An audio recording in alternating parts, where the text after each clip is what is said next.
Today's news. Fatullayev denied his compensation. Results of journalist's autopsy released. Education Ministry gives annual report. Alliance of Children's Rights NGO holds roundtable.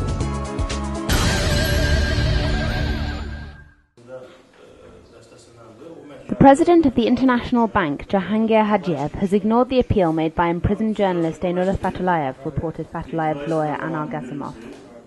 On January 11th, the International Bank told Fatullayev's father Amin that they could not release the compensation funds allocated to Fatullayev in the European Court of Human Rights ruling. The money has been transferred to the journalist's suspended account by the Azeri government, but the account is under a court-issued hold and the money cannot be accessed. In 2007, Einullah Fatullayev, editor-in-chief of Realny Azerbaijan and Gundelek Azerbaijan newspapers, was sentenced to 8.5 years in jail for threatening terrorism, along with other charges. However, the European Court of Human Rights has issued a final and absolute ruling for his innocence and has demanded his immediate release, as well as a 27,822 AZN compensation. The Azerbaijani Supreme Court plenum has not fully implemented this ruling. The journalist remains in prison under drugs possession charges that are widely agreed to have been fabricated. The coroner's report on the death of Shaheen Aghabeyli, late editor-in-chief of Polygon News Agency and Milliyol newspaper, was released today, announced Head of State Traffic Police Investigations Vagif Najafov. Aghabeyli was killed in a car accident in October of last year.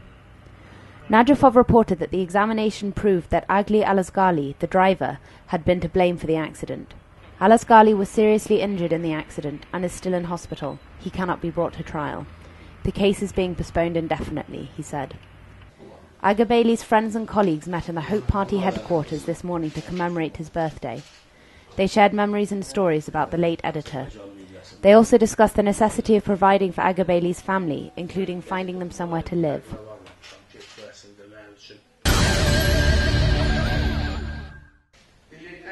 The Education Ministry held a meeting today to discuss the developments in the education system over 2010.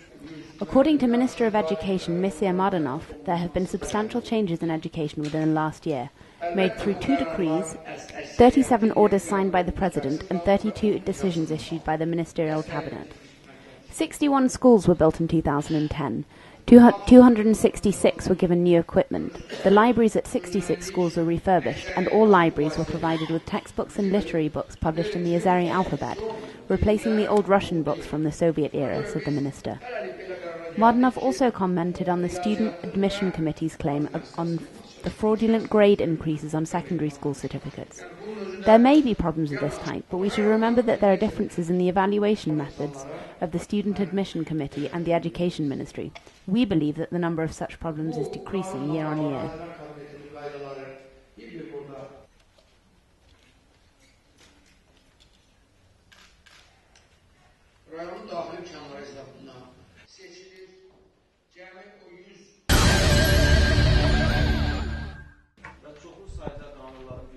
The Azerbaijani Alliance of Children's Rights NGOs held a roundtable today to discuss the state funding of children's rehabilitation centres.